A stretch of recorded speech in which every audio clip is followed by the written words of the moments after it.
Setelah pertarungan sengit terjadi dan berhasil mengalahkan boneka Banseng, Xiaoyan pun mendekati pohon Bodhisattva dan dibawa masuk dalam dimensi yang berbeda. Tak disangka, dalam dimensi itu sesosok makhluk lain muncul dari dalamnya, yaitu seorang Dodi yang diselimuti cahaya hitam. Xiaoyan terperanjat, namun kejutan tidak berhenti di situ. Pohon kuno Bodhisattva tiba-tiba bangkit memancarkan energi mengerikan yang seolah hendak melahap sekitarnya. Bersama dengan itu muncul pula proyeksi Dodi lain berbalut cahaya emas yang justru bersatu dengan pohon kuno tersebut. Pertarungan sengit pun tak terelakkan.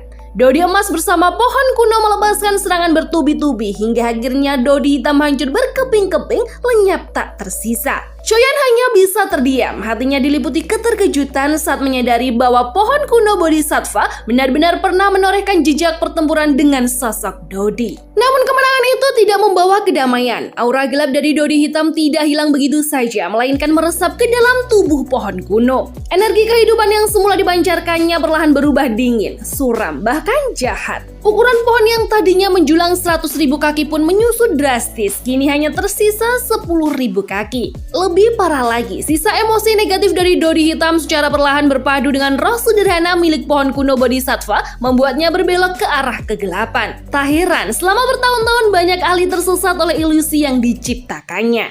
Dalam keadaan itu, cahaya terang tiba-tiba terpancar dari pohon menembus tubuh Xiaoyan. Dari cahaya tersebut, ia memperoleh gambaran panjang tentang sejarah pohon kuno Bodhisattva yang ternyata telah ada sejak zaman prasejarah. Selama perjalanan panjangnya, pohon ini gagal mencapai evolusi sempurna. Kesadarannya tidak pernah benar-benar utuh, hanya cukup untuk melindungi diri atau membalas serangan. Melalui gambaran itu pula, Xiaoyan mengerti bahwa pohon purba ini sedang meminta bantuannya. Pohon berguncang seolah mengangguk seakan membenarkan dugaan Xiaoyan bahwa ia diminta untuk menghapus sisa emosi negatif Dodi hitam. Namun hal itu membuat Xiaoyan termenung karena ia sadar bahwa menghapus emosi yang ditinggalkan seorang Dodi adalah tugas yang hampir mustahil dilakukan.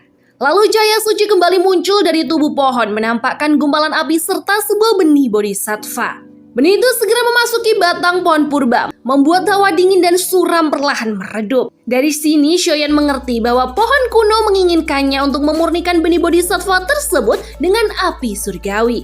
Walau masih diliputi keraguan apakah satu benih yang tidak murni ini benar-benar cukup untuk menyingkirkan pengaruh jahat Dodi hitam, Xiaoyan tetap menimbang dengan hati-hati. Tak lama, pohon kuno kembali berguncang hebat.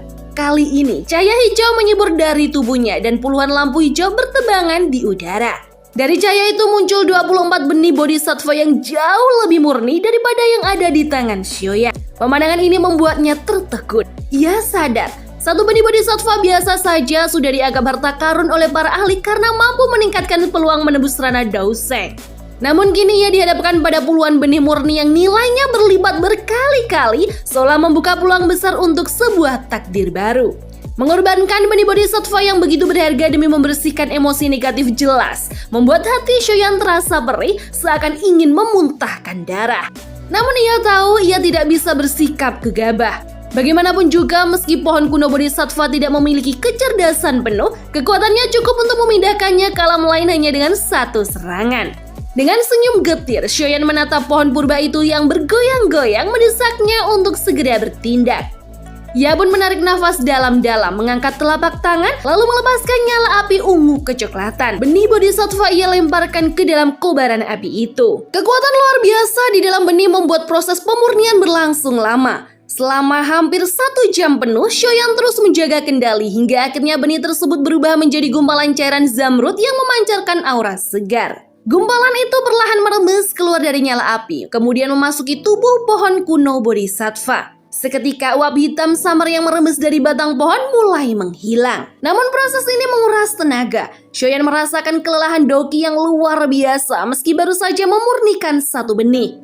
Menyadari hal itu, pohon kuno Bodhisattva bergoyang lalu memancarkan cahaya emas yang membentuk sebuah kasur kuno. Cahaya itu mengangkat Xiaoyan dan membaringkannya di atas kasur tersebut. Gelombang demi gelombang energi murni lantas membanjiri tubuhnya bagaikan air bah yang tak terbendung. Dalam sekejap, Doqi yang hampir habis kembali pulih, bahkan menjadi lebih padat dan kuat daripada sebelumnya. Saat Xiaoyan masih terkagum pada keajaiban pohon purba itu, getaran kembali terasa seolah-olah pohon tersebut menegurnya agar tidak bermalas-malasan. Xiaoyan hanya bisa tersenyum lelah pasrah pada desakan itu. Ia kembali mengangkat tangan lalu melemparkan benih Bodhisattva lain ke dalam api. Api di telapak tangannya kini berubah seperti kuali pembakaran, sementara Doki yang terluka langsung dipulihkan oleh energi pohon. Kali ini, pohon kuno Bodhisattva bergetar gembira, seakan ikut bersorak ketika uap hitam yang melingkupi tubuhnya semakin berkurang setelah cairan zamrud kedua menyusup masuk. Sebagai balasan, pohon itu menyuntikkan energi murni dalam jumlah besar ke tubuh Shoyan, membuatnya tak kuasa selain tertawa pahit. Sioyan tak tahu sudah berapa lama waktu berlalu. Yang ia ingat hanyalah bahwa dokinya telah pulih hingga 28 kali selama proses pemurnian. Namun sebanyak itu pula benih yang telah ia gunakan. Sementara emosi negatif di tubuh pohon kuno Bodhisattva belum sepenuhnya hilang. Meskipun begitu, ia tidak berhenti. Aliran energi murni dari pohon terus mengisi dirinya, memberi manfaat luar biasa meski ia bekerja tanpa henti. Pemurnian dan pembersihan berulang ini terus berlanjut hingga akhirnya pada benih terakhir, Shoyan menyaksikan dengan jelas uap hitam yang melingkupi pohon kuno Bodhisattva benar-benar sirna. Tatapan Shoyan dipenuhi kekaguman. Pohon purba itu bergoyang penuh sukacita, memancarkan aura damai, agung, dan suci. Salah satu dahannya perlahan menjulur, menyentuh kepala Shoyan dengan lembut seakan mengungkapkan rasa terima kasih atas terbebasnya dari belenggu emosi Dodi hitam. Shoyan pun tersenyum.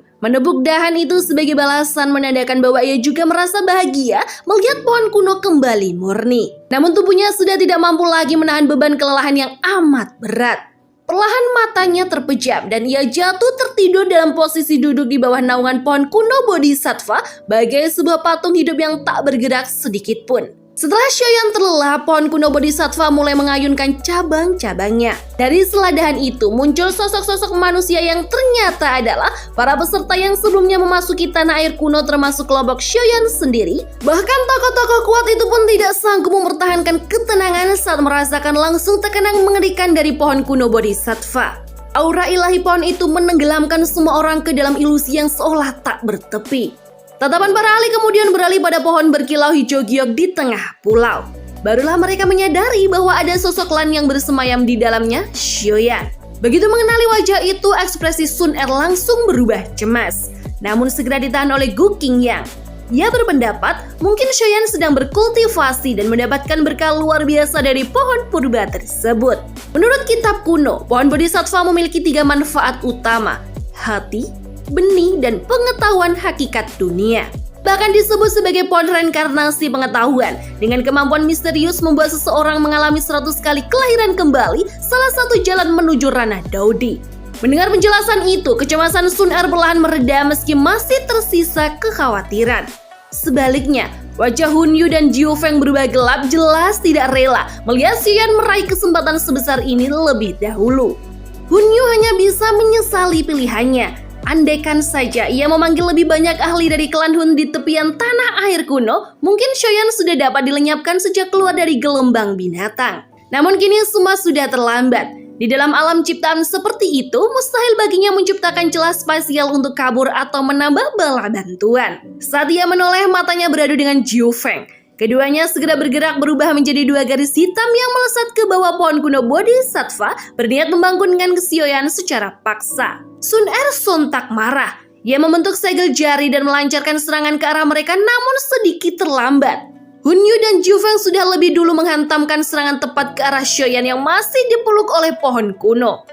Akan tetapi, sesuatu yang tak terduga terjadi. Dari titik serangan mereka, kekuatan mengerikan meledak seketika melemparkan keduanya jauh ke belakang. Tubuh Hun Yu dan Jiu Feng terhempas seperti layang-layang putus. Doki perlindung mereka runtuh, darah segar muncrat dari mulut. Kengerian menyelimuti mata mereka. Tak pernah terfikirkan bahwa pembalasan pohon kuno Bodhisattva akan sedahsyat ini. Sementara itu, Sun Er menghela nafas lega ketika melihat Shoyan tetap terlelap sama sekali tak terganggu. Sorot tajam Sun Er kemudian menyapu Hun Yu dan Jiu Feng. Seketika para ahli dari klan Hun maupun suku ponik iblis surga buru-buru maju, membentuk barisan pelindung di depan tuan muda mereka masing-masing. Namun Gu Qingyang dengan tenang mengingatkan Sun Er untuk mengendalikan emosinya. Ia tahu jika pertempuran besar pecah di sini, resikonya bukan hanya bencana, tetapi juga bisa membangunkan Sioyan dari tidurnya. Menarik nafas panjang, Sun Er akhirnya menahan diri mengalihkan pandangannya dari kedua musuh itu. Hun Yu dan Jiu Feng hanya bisa mengertakkan gigi menelan kepahitan. Mereka sadar betul dengan perlindungan pohon kuno Bodhisattva, bahkan jika seluruh ahli di tempat ini bersatu, mustahil bisa menyentuh selai rambut Xiaoyan. Waktu pun berjalan kabur dalam alam ciptaan pohon tersebut. Upaya melarikan diri sia-sia membuat semua orang perlahan memilih untuk masuk ke kondisi kultivasi. Lagi pula, energi di tempat ini dipenuhi kekuatan hidup yang luar biasa. Hari berganti hari hingga sekitar sebulan berlalu. Rasa bosan dan gelisah mulai melanda. Sebagian besar sudah kehilangan kesabaran karena terjebak terlalu lama. Hingga akhirnya ketika semua orang kecuali kelompok Xiaoyan dan Sun Er hampir tak mampu lagi menahan diri, sosok manusia yang duduk tenang di dalam pohon kuno Bodhisattva perlahan bergetar. Kedua matanya terbuka, sepasang mata hitam pekat namun kini dipenuhi dengan aura agung dan pengetahuan yang dalam. Pandangan itu seolah membawa kebijaksanaan yang tak mungkin ditiru oleh siapapun. Di bawah naungan pohon kuno Bodhisattva, Xiaoyan membuka matanya.